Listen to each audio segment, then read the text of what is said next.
Good morning students, this is your geography lesson, and in this lesson we are going to read about the Pakistan motorway.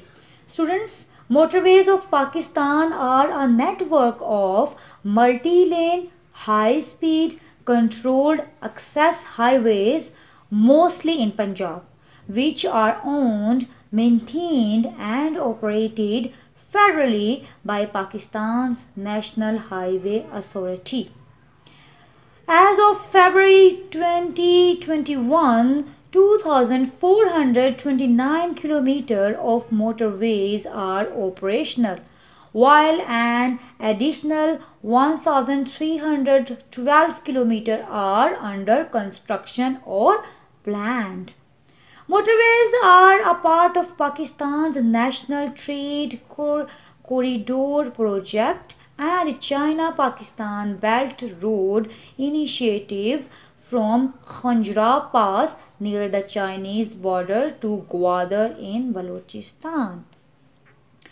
All motorways in Pakistan are prefixed with the letter M. M stands for motorway. So this is about motorways in Pakistan. Students, for further study and for further details, you have to open page number 208 and 209 from your book, and we will start reading together and understand more about the Pakistan motorway. The Pakistan motorway is divided into 4 sections. How many sections? In 4 sections.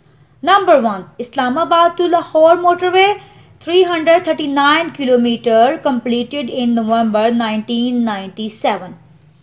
Number 2, Islamabad to Peshawar motorway M1, 155 kilometer, has been completed in 2007. Number 3 motorway, Pindi Bhatia to Faisalabad motorway M3, 52 kilometer. Number 4, Karachi to Hyderabad motorway M9, 135 kilometer. This project, which was under construction, has been abandoned, left without care by the government due to paucity of funds. Paucity, not enough, having very little amount. Students, motorways are designed so that there is no turning or crossing traffic. All traffic joins or leaves on the left, right where traffic drives on the right. This alone improves the safety hugely. The road is built to a higher standard of alignment, both horizontally and vertically. That is, no sharp bends or humps. Together, these allow higher speeds in greater safety than any other roads.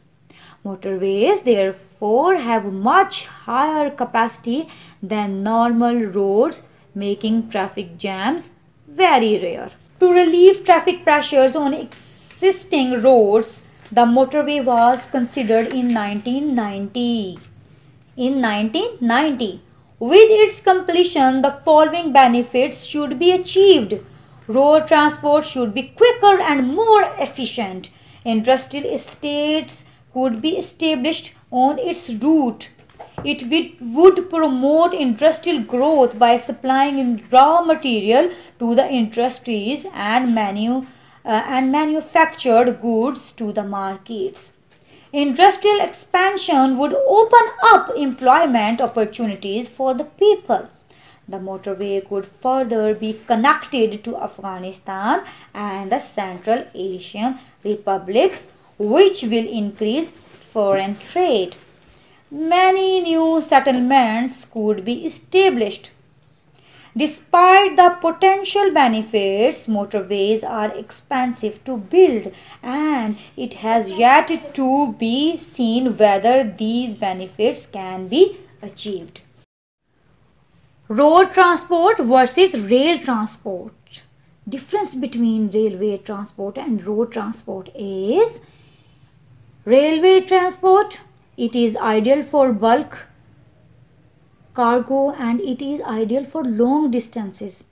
And road transport, it is ideal for non-bulk cargo for less quantity and it is useful for any distance.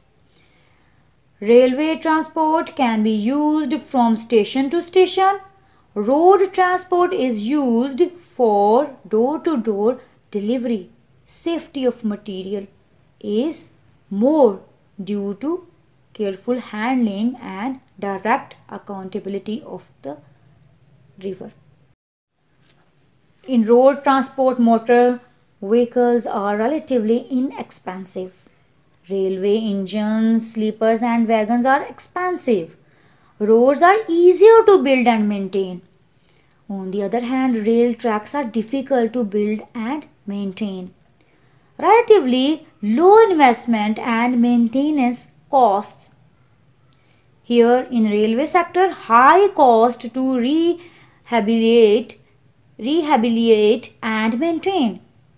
Industrial estates develop with the construction of roads, and in railway sector it does not encourage industrial estates because railway stations are built at a distance increasing expense.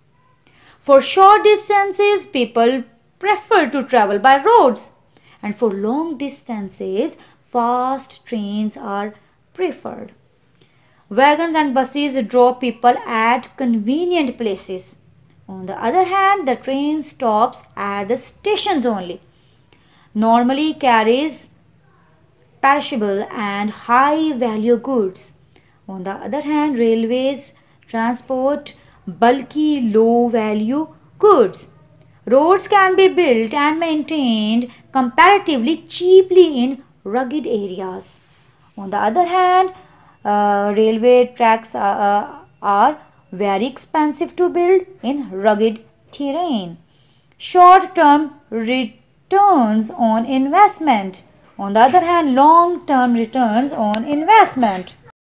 So students, this is your lesson for today. I hope you have understood from this lesson. Students, you have to learn the difference between road transport and railway transport.